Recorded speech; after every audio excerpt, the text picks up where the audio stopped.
Good morning, everyone, and welcome to this first episode of the Ask the Experts of the third season. Today, I'm very pleased to see that we have lots of people connecting, so thank you. And also, I'm here with Simon, who is the product manager for Stormshield Network Security, or SNS Firewall Rent. Hi, Simon. Hello, Manuel. Hello, everyone. So it's not your first time in the show, so thank you for being here. Thank you for having me. And also we are with Luca, who is the pre-sales engineer for the same product range. Hi, Luca. Hello. It's your first time, so welcome. And thank you for being here. Thank you. As you know, in 30 minutes max, we're going to talk about the ZTNA and how can Stormshield help you to implement it in order to get the most out of it. Of course, if you have any questions during this webinar, you have the chat area, so you can use it all the way long in order to raise your questions, and we will go back to them at the end of the webinar in order to respond them with Simon and Luca. So the ZTNA principle, actually, for the introduction of this webinar is quite simple, Simon. It's the fact that not to apply implicit threats either to the workstation, to the network, or even to the user. So every connection, if I get it right, must be carefully checked in order to ensure that everything is going to be under control. So the main aspects or the main benefits that we can get from the ZTNA, it's going to be the enhanced security in order to reduce the surface attack for protecting the sensitive data that all we have in the companies, and also the greater flexibility in order to adapt in a dynamic way the network, and for example, for users like sales reps or other kind of users that are there on mobility on the go. So my question for you is quite simple: what are the main use case or the case studies that we can implement, either partners or customers, with the ZTNA from Stormshield? So as you already mentioned, Manuel, the first one would be the user in mobility. So it could be the sales representatives that go to customers. Yes. It could be the COMEX that move from building to building. It could be users that are in remote offices and so on. With those kind of users, basically they are not in a controlled environment anymore. And specifically, the laptop is not in a controlled environment as could be at the office. So with ZTNA, we want to reinforce the security around this population of users and the laptop. The second one, yes, it's kind of a variant of the first one, so we want to push it a little bit further. And we can call it the bring you on device case. So the laptop or device are not anymore managed by the IT department, and that's another risk. Basically, they can't control what is the OS, what's the version, and so on, what is installed on the laptop, and so on. So with ZTNA, we want to put some level of verification around those devices so that it limits the risk when they connect to the information system. And the last one, basically, it's to have security that stick to the business, and having a security policy that allow users to connect only to applications that they need to, and to reduce the risk for the application, and having users that just have the limited rights. Okay, so thanks, Simon. This is really clear. We have three main use cases that we can use with the ZTNA. In concrete terms, Luca, how can we implement the ZTNA approach? So to implement the ZTNA approach, we're going to do a technical demonstration on our product Stormshield. And if you can see my screen right here, yes, this demonstration will be divided in two different parts. As you can see on the diagram, there is two zones. This is the LAN zone, where we have several resources of the organization. For example, we have an intranet and a wiki admin. The intranet is accessible by all the users, and the wiki admin is only accessible by administrators. And we also have an administration workstation to access to the configuration of the firewall.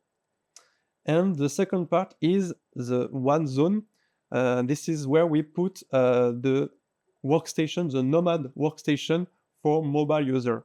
So in this case, it is a Windows mobile workstation. Okay, I see. So the demo will be split in two parts. The first one, we're going to talk about the configuration, so how to implement those different aspects of ZTNA. Yes. And in the second part, we're going to test all the things that we configured in the first part. Okay. So if we begin, the first thing that we need to ensure data confidentiality by encrypting all the data that come from the Nomad client to the resources of the LAN infrastructure. As you can see here, we need to be sure that all the data here is encrypted to be sure to ensure data confidentiality. So we're going to the administration workstation. I'm going to log in just right here. And the first thing that we need to do is to implement a VPN SSL in order to encrypt the data. So we're going to the SSL VPN right there. And just wait a few seconds. We're going to put every information that we need as long as the different resources that will be available for the mobile users. Yeah. Yes, that's correct, Luca. We are clearly in a known territory here. To start, I would say quite easy with the demonstration and this configuration. Basically, every customer or I would say user partner have already implemented such a feature for the user in mobility. So quite simple. Just to note that you need SNS 4.8 to implement ZTNA. And since for version 4.7, we have done some performance improvements, like 50% performance improvement. So when you will implement ZTNA, you will benefit from this performance improvement. So end user experience will be improved as well with this move. So just to mention for the users that come from 4.3 and that are not already in the latest version. So the second step of ZTNA is about compliance of the workstation, as Simon mentioned. And for this, we are going to use host checking mechanism. As you can see on the VPN SSL, there is a new tab that appeared in version 4.8, and you can activate enable client workstation verification for ZTNA. And then you can select several items that will be checked before connecting to the VPN SSL. For example, the client will check if the client workstation antivirus is enabled and up to date. That's what we're going to do in the demo. But you can also check if the local firewall is active, if the workstation belongs to the right domain, and all those checks need to be valid before you have the ability to connect to the VPN server. And at the bottom of the configuration, you can add a customized message in order to give some information to the user to bring back his computer to conformity in case there is a compliance issue. For example, check your antivirus or this kind of thing. But you can also put the the coordinates of your IT department if the user needs help. Yeah, and if you go a little bit back in the screen, Lucas, so we have several other compliance parameters that we didn't configure in the demonstration for a simplicity reason. But basically, if one of them is not compliant, it will block the connection. As you can see, we have the active firewall. We already spoke about it. We can check if Stormshield endpoint security is installed on the client workstation for, I would say, enhanced workstation security. You can as well forbid the connection to the VPN SSL if the account has the administration privilege, so to limit the risk in terms if the user has too many privileges. You can check as well the version of Windows. That's, I would say, quite important. So you want to prevent old versions that are vulnerable, that have vulnerabilities to connect to the information system. Again, limiting the risk for the information system. If we go further, further down, basically for the user, you can reinforce as well the verification if it's part of the domain or not. So again, forbidding users that are not part of your domain. Last but not least, you may want to check the VPN SSL version, for instance, and forbid versions that are old or have vulnerabilities, so that, again, you limit risk. Okay. So this is new. This requires 4.8 and as well as the VPN SSL 4.0. So that's the second step out of 4. And that's a new one. And basically it reinforces the security around the workstation by doing some checks. Perfect, thank you. For the next step, the third step, we're going to talk about authentication of users. So in our demonstration, we're going to use an LDAP directory. In Stormshield, the LDAP directory can be intern or extern. It will be intern or in our demonstration. But today, only one factor is not enough to guarantee security of the authentication of the users. So what we will add to this LDAP authentication is what we call TOTP. TOTP stands for time-based one-time password. It is a password that regenerates every 30 seconds. Okay. That is accessible, for example, with a mobile application or a physical device that can generate those OTP code. So, as you can see here, we go to the authentication tab. We have the LDAP configured and the TOTP. And on the TOTP tab, we activated it for the SSL VPN tunnels. So that's we're going to show just after the configuration parts. Yeah, indeed. So reinforcing the, I would say, the identification of the user is quite important since we have quite a lot of phishing attacks. We have seen several password database leaks and so on. So login password is not enough. You could do that as well with other ways by integrating external solution if you need to have, I would say, broader use of multi-factor authentication. Our TOTP is limited to the firewall, but we won't cover that in this demonstration for simplicity reason. Sure. And so, last but not least, we're going to talk about the filtering policy, where we are going to specify which user is allowed to access to different resources through VPN. For example, we have the two rules. It is about mobile access rules. And as we can see here, we specify the group of users that can access to intranet.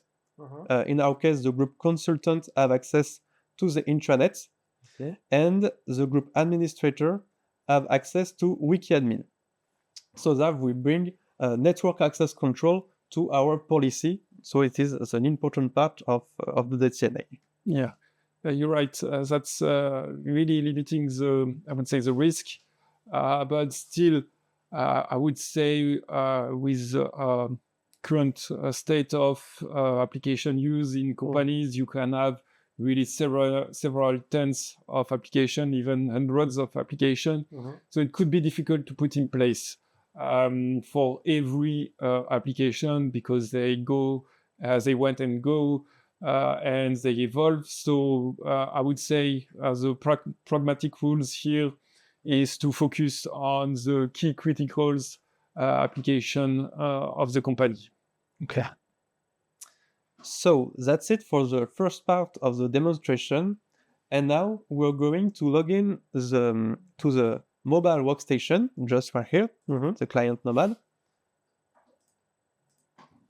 I'm going to log into my Windows account.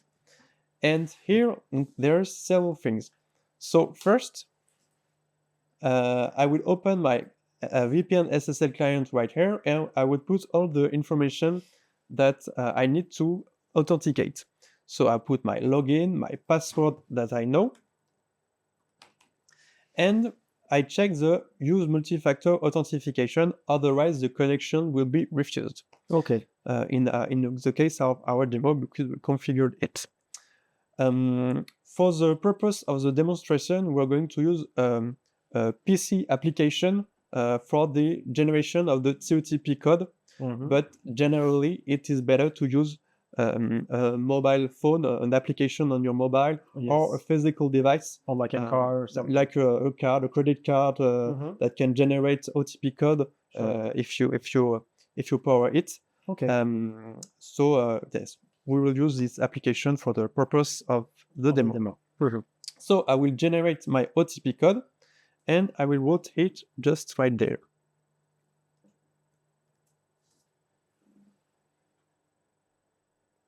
So as you can see, I've got an error message saying that the connection was denied as the user or the workstation used does not comply with the policy defined of the firewall. So this means that there is a compliance issue with the workstation. So as a consultant, I will maybe try to call the IT department to solve this issue. So as someone from the IT department, I will look into the monitoring view of the firewall to see why there is a problem. So I'm going to the monitoring view. In the audit log, I'm going to the VPN log. And as you can see here, the last log that were generated just a few seconds ago are about an issue with host checking. So we have this message error during host checking. It is the user Lucas that is concerned about this issue, as you can see here. And if we go to the detail of the log, we can see that the workstation is non-compliant, and we can see in the detail that it is because the antivirus status equals 0. This means the antivirus is actually not activated. Okay. So that's why the workstation is not compliant, and that's why the connection has been refused. So I'm going back to my workstation, my client workstation right here, and I'm going to check my Windows antivirus. And as you can see here, it is actually not activated. So I activate it to bring back the workstation to compliance. I put all the different information right here, the login, the mode pass. And I will need to generate a new OTP code since the last one expired, because a new one is generated every 30 seconds.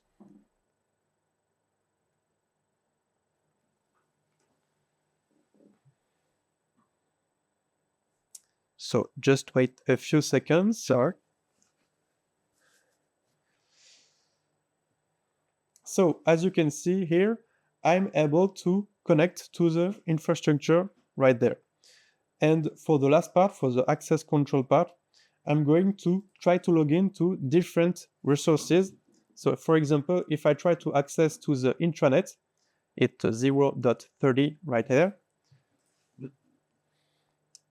To the wiki admin, it does not work because I do not have access to these resources. So it is normal that it doesn't work because the user Lucas doesn't have access to this resource. But if I go to the intranet, it works because this user have access to these resources. Perfect. So that's it for the demonstration. Sure. So if we can add maybe for our audience few words about the migration and transition.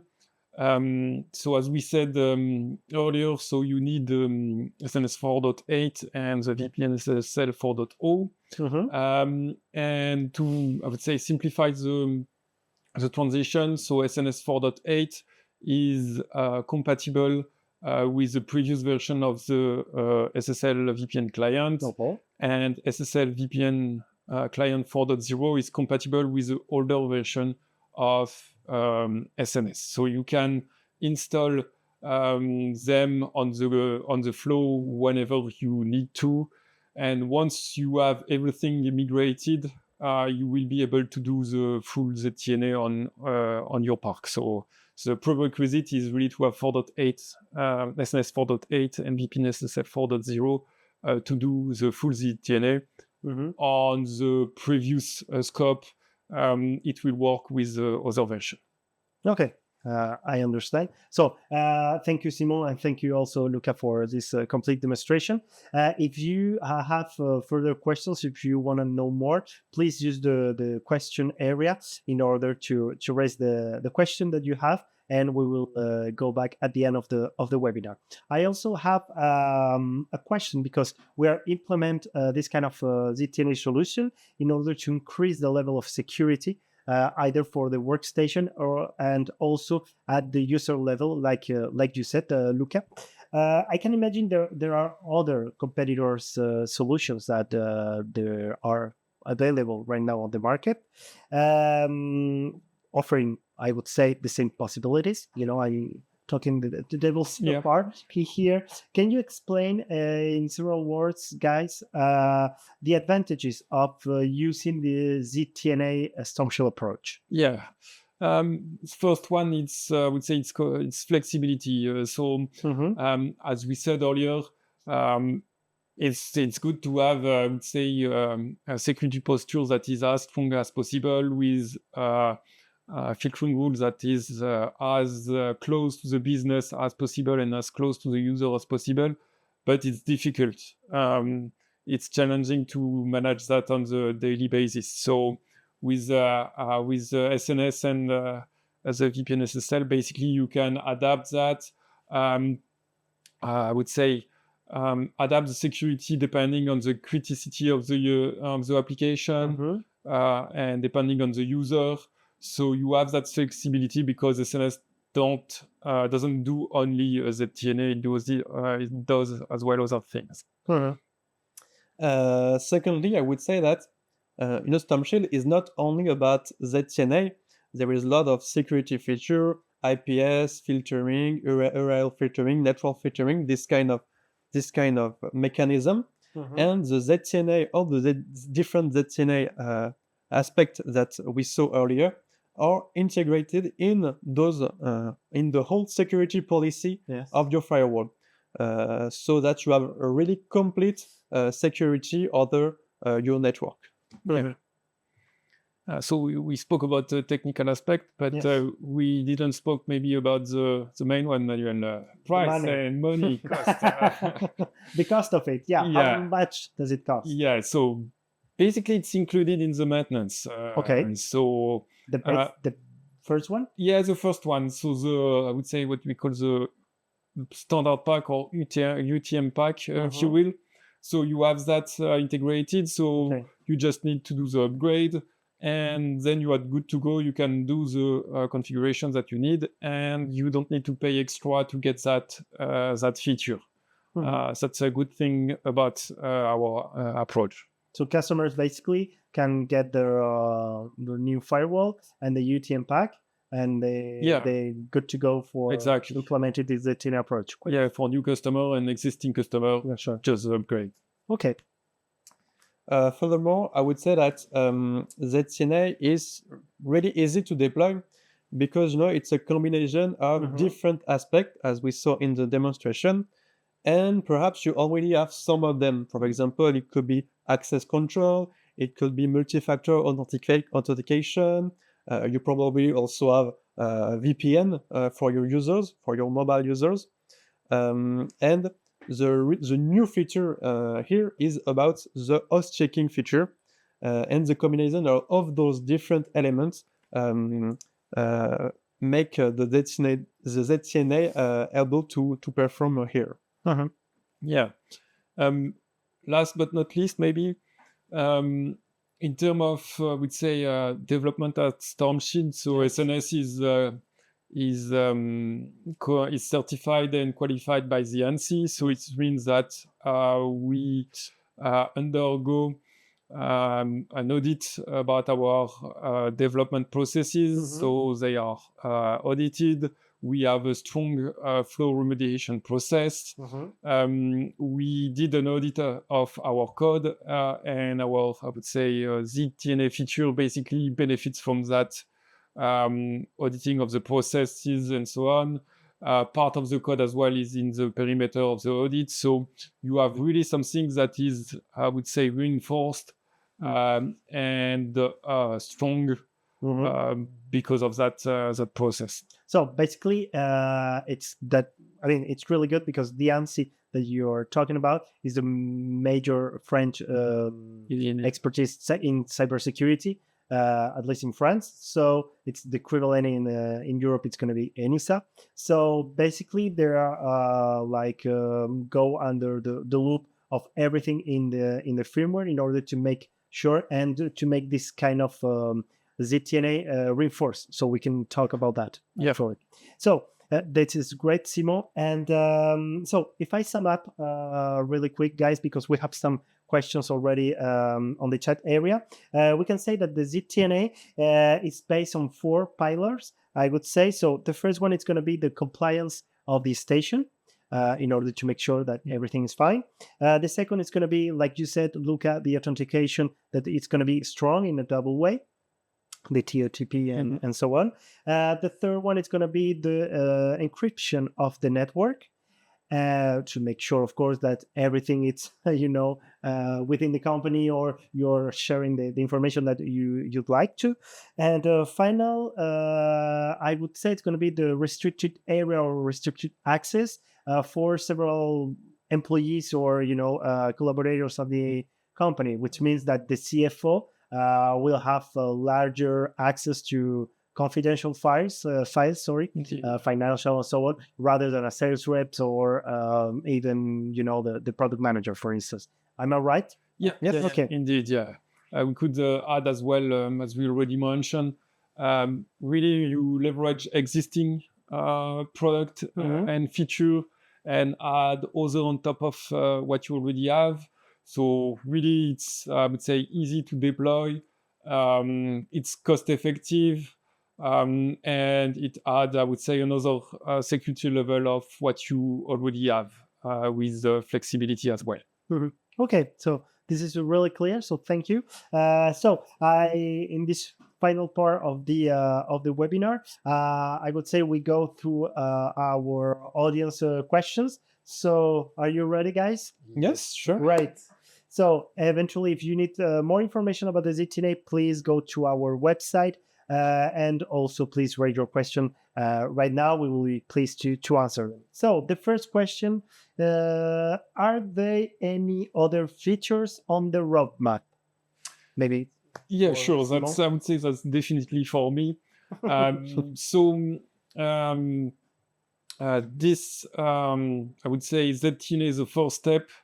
And we want to improve it in the near future. We have several things in the roadmap. First one is the multi-platform on the client side. So we will have soon a client that support on the top of Windows, we support Linux and macOS. So it will increase the scope of solution. Then we will for sure add some other, I would say, check on what we have done to improve the security perimeter. And on the user authentication, we will, in the near future, have other way to integrate with other solutions such as Microsoft Entra ID. So we will implement OpenID Connect to implement with that and do MFA with other solution more easily. And when it's going to be the all those implementations? Yeah, without any commitment, I would say you could see some new things at the end of this year, beginning of next year, and it will continue next year. Okay, great. Thank you, Simon. So the next one. Hello, guys. When version 4.84x will be a stable version, example not marked as early access, and the same question regarding VPN SSL for X. I would say currently we are on the target to have SNS 4.8 to be, I would say, stable or normal, to remove the early access label on the next corrective version. So on 4.8.4, we are in a good way to do that. A few things to correct, and it should be good. The SSL VPN client will be at the same time out of early access. That's our target, and I would say it's for mid-November. Okay. I think it's clear. If not, you can just precise in the chat area. We have another one. How can you make sure that the station parameters are continuously checked?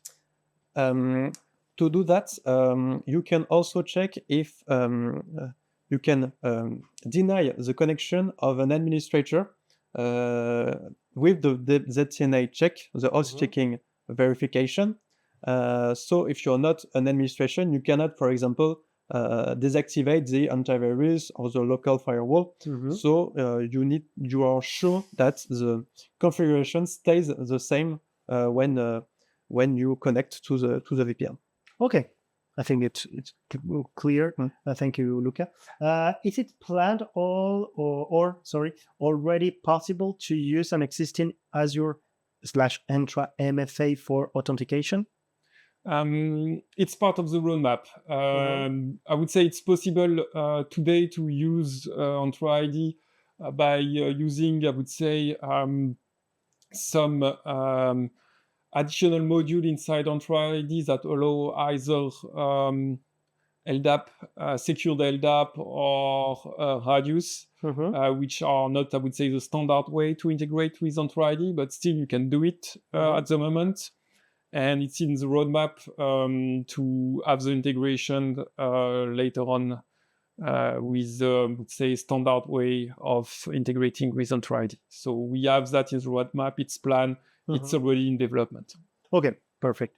If you need more clarification, please feel free to either through the chat area, or you can just contact us through our socials or website.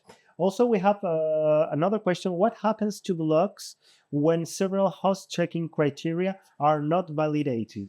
Okay, in that case? Yes. If, for example, you configure several compliance checks, you want to check if the antivirus is activated and if the workstation belongs to the right domain name. If both of those elements fails, or the compliance attempt fails, it will be all listed in the same log as we showed earlier, but it was only with the antivirus. There will be all the different elements that are not compliant in the same log. So it's easier to get the information of how to make the workstation compliant again. Yes. Okay. What about the compatibility materials from the SNS hardware? Someone wants to know. I mean, what are the products that are compatible?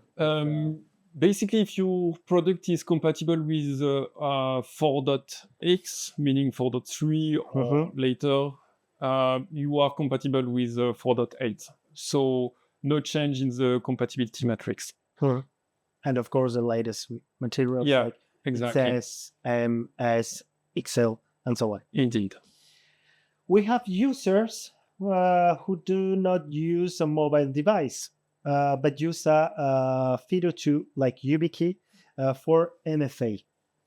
I think this is quite technical, so maybe Luca, how can I also use how can I also use this for the VPN? For example, you can implement for the authentication. I don't know how you actually do it, but in our example, we showed an authentication with LDAP plus an OTP, a Stormshield OTP, but it is also possible to use reduced authentication. Yes. You can configure the authentication the way you want. It could be reduced, it could be Cabrera. There are several ways to configure authentication. So it depends on how you do your multi-factor authentication for this. Yes. Yeah, at the moment we are not compatible with the FIDO2. You will need probably another additional solution to be compatible, but something that need to be checked, and we could get back to the user afterward. Okay, so maybe if you need more information about the compatibilities for the MFA solutions, just write us down or to contact you for providing you more information about it. So the next one, what version do you have a upgrade to existing units, and does it cover SN 210 and above? So you need to upgrade to 4.8, and it's cover SN 210 for sure. And you need the VPN SSL client 4.0. I think it's clear again. Don't hesitate to just complete your question in the question area. Do you have, guys, any plans to integrate WireGuard as the VPN protocol? At the moment, it's not planned to integrate WireGuard because we already have at least 2 VPN mechanisms with the VPN SSL and the IPsec VPN. WireGuard basically it provides just the core layer of security, meaning the encryption. It doesn't cover the mechanism to renew the keys and so on and manage that. So sure, it have a good level of performance, but without that additional level, that will for sure limit a bit the performance. So no, it's not planned, but we can for sure exchange on the lead around that and contact that user that asks the question. Great. So we have several minutes left. Please, again, feel free to raise all of your questions. We are answering them. Sorry. We have more questions coming in. Yeah, it's a pity for WireGuard. So maybe we can contact the person that is looking for that.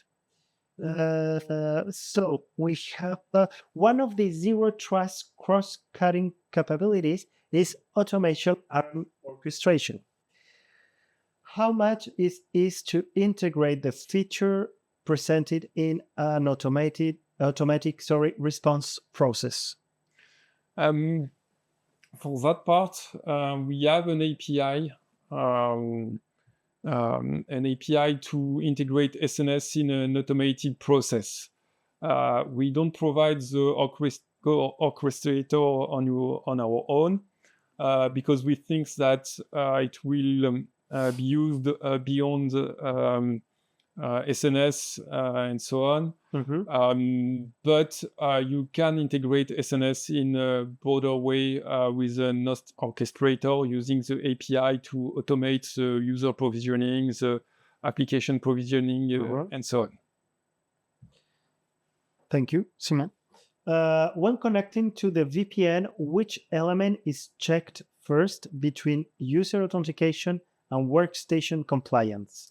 Maybe I can answer. Sure. Go for it. The first thing that is checked is actually the user authentication. So if the credential, like the login, password, and in our example, the OTP code are correct, the user identity is validated, and then the workstation tests are performed, so that in the log it is easier to identify the user that is actually identified, but fails the different host checking tests. Okay, I think it's really clear. So for now, we don't have any more questions. So just to make sure, you're going to receive also the thank you email in a few days with the link for the replay of this webinar in order to share it if you like it within your company or ID's colleagues. So please feel free to do it. So for now, we don't have any more questions. I would like to thank you, Simon, and thank you, Luca, for your expertise and your insights on the ZTNA Stormshield's approach. It was really interesting to see how can we implement it in order to respond in an effective way to different threats that we are also, everyone are facing. So from my side, so we don't have any more questions from my side. We are going to the end of the webinar. It was a really pleasure to reach back to you guys. So please feel free to contact through our socials or website, and we will back to you with another episode. So thank you so much, and have a wonderful day. Bye. Thank you. Bye. Thank you.